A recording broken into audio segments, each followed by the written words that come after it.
वाराणसी, जिसको कि घाटों का शहर व मंदिरों का शहर कहा जाता है, जो इस नगर की पहचान भी है और विरासत भी। विश्व के इस प्राचीनतम जीवित नगर काशी को प्रधानमंत्री नरेंद्र मोदी द्वारा स्मार्ट शहर बनाने का प्रयास धीरे धीरे मूर्त रूप लेता दिख रहा है। वाराणसी को स्मार्ट सिटी बनाने के लिए विभिन्न प्रकार की हजारों करोड़ की परियोजनाएं नगर में चल रही हैं, जिसका कि समय समय पर उद्घाटन व शिलान्यास स्वयं मोदी जी करते भी रहते हैं। इसी क्रम में आपको बता दें कि धर्म, अध्यात्म व कला संगीत की नगरी काशी में पर्यटन का क्षेत्र अब बढ़ने जा रहा है।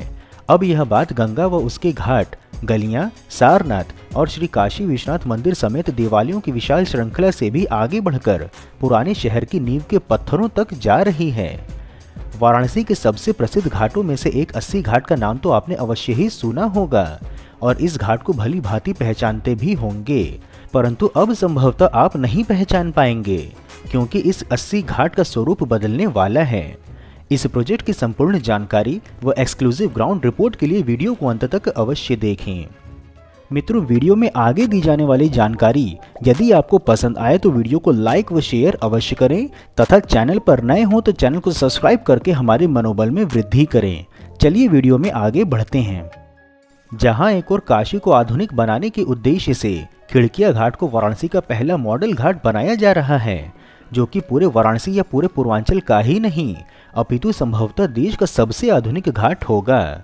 वहीं दूसरी ओर वाराणसी के पहचान में सम्मिलित काशी के 80 घाट का स्वरूप अब परिवर्तित होने वाला है।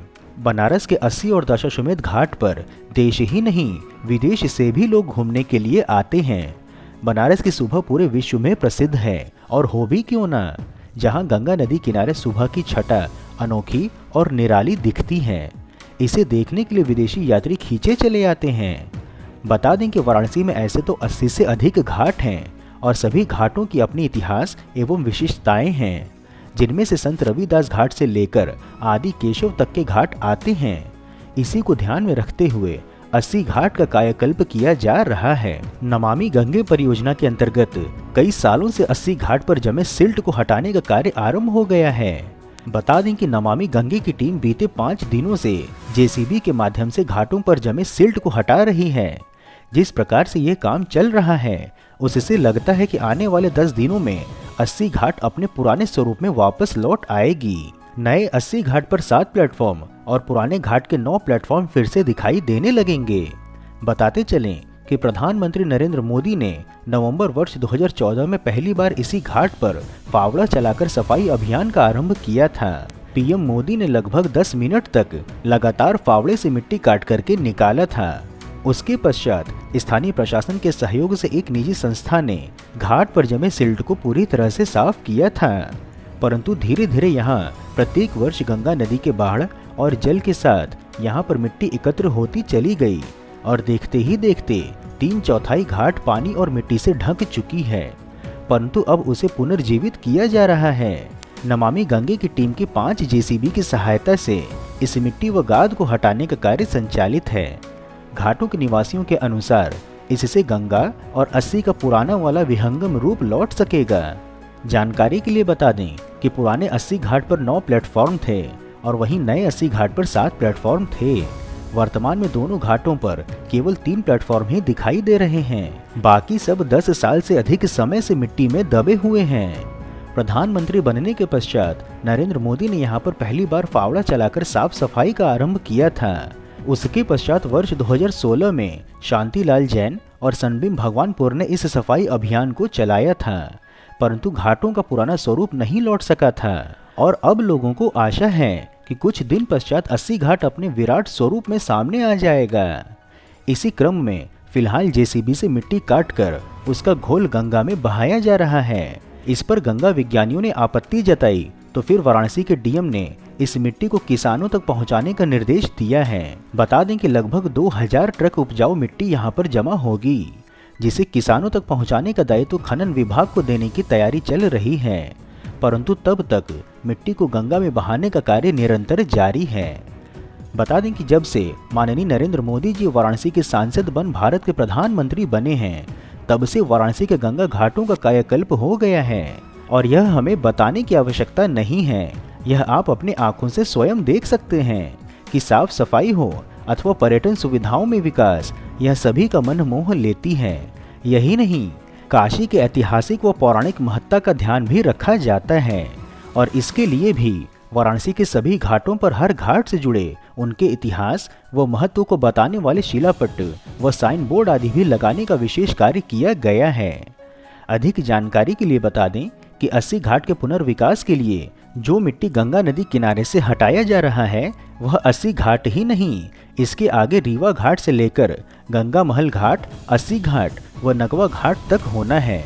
और जिस स्थान पर मिट्टी व गाद की मोटी सतह जमी है वहां पर जेसीबी की सहायता से इस कार्य को किया जा रहा है। आप सोच रहे होंगे कि बाढ़ के पश्चात तो हर स्थान पर जमी मिट्टी व गाद को हटाया ही जाता है, तो फिर इसमें विशेष क्या है? तो हम आपको बता दें कि ऐसे तो वाराणसी के गंगा नदी में बाढ़ के तुरंत पश्चात ही लगभग सभी घाटों पर यह कार्य होता है, परंतु 80 घाट व इसके आसपास के क्षेत्र में यह नहीं हो पाता। इसका कारण है यहाँ पर मिट्टी अत्यधिक मात्रा में एकत्र होना और यह प्रत्येक वर्ष होती ही रहती है। इस कारण से इस बार इस कार्य के लिए जेसीबी लगी है और घाट किनारे जेसीबी का खुदाई कार्य में लगना यहाँ आने वाले पर्यटकों के साथ साथ स्थानीय निवासियों के लिए भी एक कौतूहल का विषय बना हुआ है। महत्वपूर्ण है कि 80 घाट का पुराना स्वरूप अगर कुछ ही दिनों में लौट आता है तो यह इतिहास ही होगा। नमामि गंगे ने इस घाट की साफ सफाई का दायित्व विशाल प्रोटेक्शन कंपनी को दी है, जो गंगा के पानी और घाट के मध्य की दूरी को समाप्त करने का कार्य कर रही है और लगभग 30 फीट से अधिक खुदाई करने के पश्चात घाटों का स्वरूप उभर कर वापस आएगा, जिसकी झलक अभी से दिखने भी लगी है। यह भी महत्वपूर्ण है कि वाराणसी के 80 घाट से लगभग 5.5 किलोमीटर दूरी पर खिड़किया घाट के निर्माण कार्य के पहले चरण का कार्य लगभग पूर्ण हो चुका है और 13 दिसंबर को प्रधानमंत्री के आगमन पर वाराणसी की सबसे महत्वपूर्ण परियोजना व प्रधानमंत्री के dream project Kashi Vishwanath corridor का उद्घाटन होगा तथा इसके साथ और भी कई परियोजनाओं का शिलान्यास व लोकार्पण होगा, जिसमें कि खिड़किया घाट का लोकार्पण भी संभावित है। कुल मिलाकर कहें तो काशी के ऐतिहासिक व पौराणिक महत्व के साथ नगर व पर्यटन के विभिन्न सुविधाओं का विकास वर्तमान सरकार के कार्यकाल में भली भांति होता दिख रहा है और इसी का परिणाम है कि लगातार दूसरे वर्ष वाराणसी को गंगा नदी किनारे बसे नगरों की सूची में स्वच्छता के अंतर्गत सर्वश्रेष्ठ पायदान पर होने का पुरस्कार मिला है। मित्रों, यदि आपको वीडियो में दी हुई 80 घाट के कायाकल्प की जानकारी पसंद आई हो तो हर हर महादेव कमेंट बॉक्स में अवश्य लिखें एवं यदि कोई सुझाव हो तो वह भी बताएं। इसके अतिरिक्त यदि आप नए दर्शक हैं अथवा अभी तक आपने चैनल सब्सक्राइब नहीं किया है तो चैनल सब्सक्राइब कर हमें कृतज्ञ अवश्य करें। फिर मिलेंगे हम नई वीडियो में नई जानकारी के साथ, तब तक के लिए जय हिंद, हर हर महादेव।